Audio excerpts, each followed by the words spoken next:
आज सुलभा जी का जन्मदिन है, पर वह सुबह से कुछ अनमनी सी है, बहुत उदास और मायूस लग रही है। उनके पति नरेंद्र ने उन्हें जन्मदिन की बधाई दी, तब भी उनके होठों पर फीकी सी मुस्कान ही प्रकट हुई। नरेंद्र ने पूछा, अरे भाई क्या हुआ, इतनी उदास क्यों दिख रही हो? बस इतना सुनते ही फट पड़ी, जैसे आपको कुछ पता ही नहीं है। कल से प्रथम को फोन लगा रही हूं, फोन उठा ही नहीं रहा और ना पलट कर फोन कर रहा है। पता नहीं क्या बात होगी।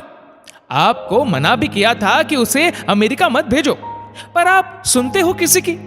बस बोल दिया कि ऑफिस वाले भेज रहे हैं तो जाने दो, सिर्फ 2 साल की तो बात है। नरेंद्र ने कहा, परेशान मत हो, वह तुम्हारा जन्मदिन भूला नहीं होगा। कभी भूलता है क्या? फोन तो करता ही रहता है, और अब तो 2 साल होने को है, वापस आने ही वाला है। सुलभा ने कहा, आप नहीं समझोगे, मुझे अपने जन्मदिन की चिंता नहीं है।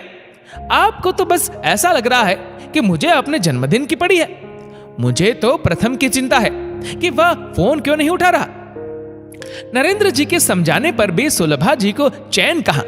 कभी दरवाजे की तरफ टकटकी लगाकर देखती, कभी फोन मिलाती, कभी मैसेज भेजती। आज उनका किसी भी काम में मन नहीं लग रहा था। नरेंद्र जी उनकी बेचैनी को अच्छी तरह समझ रहे थे। शाम होते होते सुलभा जी ने गहरी उदासी की चादर ओढ़ ली और अब नरेंद्र जी को उनकी चिंता सताने लगी थी। शाम के 6 बज रहे थे। नरेंद्र जी ने उनका ध्यान बटाने के लिए कहा, मौसम में हल्की हल्की ठंडक सी लग रही है, चाय तो बना दो। सुलभा जी बेमन से उठी और मरी हुई चाल से चलती हुई रसोई की तरफ जाने लगी। तभी दरवाजे पर घंटी बजी।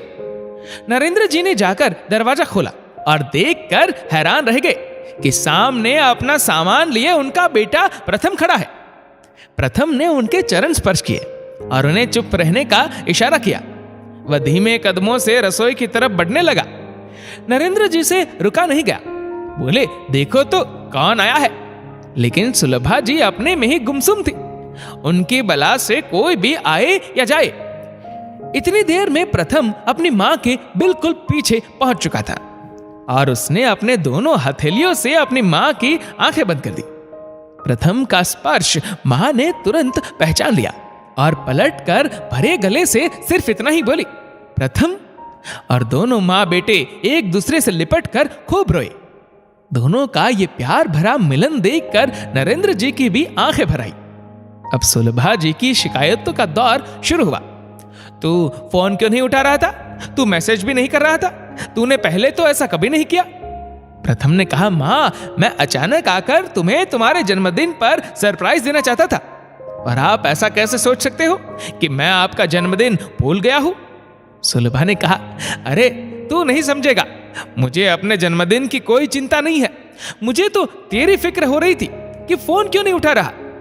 नरेंद्र जी, सुलभा जी और प्रथम तीनों की बातें खत्म ही नहीं हो रही थी और सुलभा जी की सारी उदासी ना जाने कहां छूमंतर हो गई थी और वह रसोई में 30 साल की युवती की तरह जल्दी जल्दी बेटे की पसंद की सारी चीजें बना रही थी। दोस्तों, इस वीडियो को लेकर आपकी क्या राय है नीचे कमेंट करके जरूर बताएगा, और अगर आपको वीडियो अच्छा लगा हो तो इसको लाइक करेगा, शेयर करेगा ज्यादा से ज्यादा लोगों तक, और ऐसे ही और भी इंस्पिरेशनल वीडियोस के लिए हमारा फेसबुक पेज आज ही फॉलो करें। धन्यवाद।